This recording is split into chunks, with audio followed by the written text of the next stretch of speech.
Revising for your Cold War exam paper, listen carefully. Going to run through 45 to 49 here. We've just touched on lesson 1. Go back on YouTube and have a look at that one if you want to know about Yalta and Potsdam. And we're going to go now through the Iron Curtain, through to Berlin Blockade and Berlin Airlift, right through to the formation of NATO.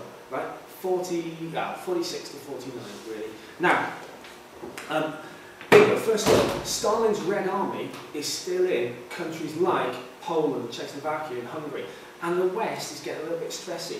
They should be going home, they're not. Communist governments are popping up in those countries. Now, what's going to happen next? USSR is not keeping its promise. USA, Britain, getting stressed. So, what are we going to do about it? Now, over 46 or so, Winston Churchill, ex-Prime Minister, goes to the States, does a whole series of speeches to talk about the dangers of communism, and he invents this new term, Iron Curtain, that he said the Soviet Union has taken over Eastern Europe and the Soviet Union is up to no good in those countries, and we, the West, can't see what's going on. Therefore, Iron Curtain. It scared the Americans. The Americans are worried that the domino theory, countries toppling to communism, is going to affect not just Europe, but it's going to spread through the world, maybe even threatening communism itself. So, Churchill gets the US on side. Truman, as President of America, he says he's going to support any country to stay free. Truman Doctrine. That was his idea. He wanted to stop countries becoming communist. He got his mate, who's the Secretary of State, the Foreign Affairs geezer, George Marshall. George Marshall comes along and says, here, have some cash, right? Marshall Aid, Marshall Plan, is money to strengthen countries. Stalin, he says, wait, can't have any of that to Poland and to Hungary and to Czechoslovakia, because they're all manky and crappy after the war. He still says you can't have it. Have some Commie-Con money instead. Have some common form. We'll help you get better. He didn't. He just took what they had, which wasn't much anyway, but there you go. So, it all comes to a head and a massive, massive stress in Berlin, 1947. So what happened here is quite interesting. Britain and France and America got together in their bits of Berlin and said, right, let's create one region, one area, and we'll call it Trizonia.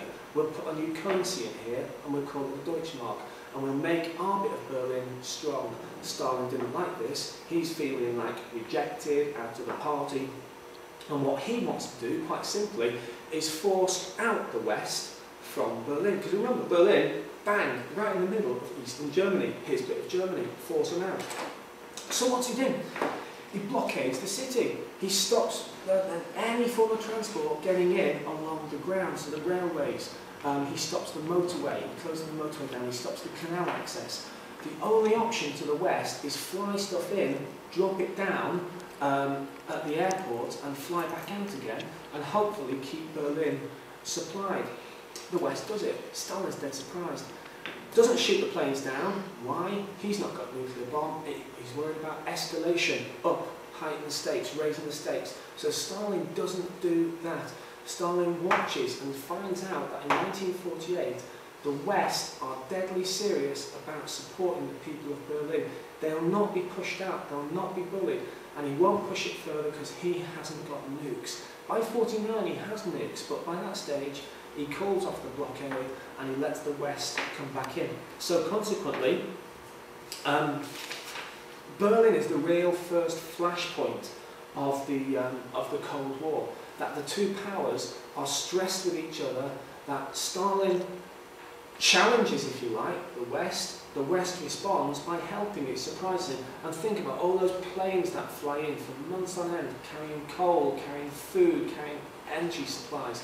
You name it, they carried it in, and they stood by Berlin. Nothing to do with the wall, kids, nothing to do with the wall. So the blockade is a success because the West stands up to communism. The airlift stops communism. 300,000 flights, 8,000 tons a day, 79 pilots get killed. Stalin sees the West means business. Now, like I said about Truman Doctrine and Marshall Aid, the Americans, the British, the West are serious about stopping communism from spreading. As I said before, Stalin wants communism to spread equally so. Cominform, Comecon. Help those new economies in the Eastern Europe. They're not yet the Warsaw Pact, but they soon will be. Now, that leaves it for this particular clip. We're going to move on next time to have a look at the NATO and the Warsaw Pact and how that changes relations between the West and how stresses again get higher, late 40s, mid 50s. Thank you.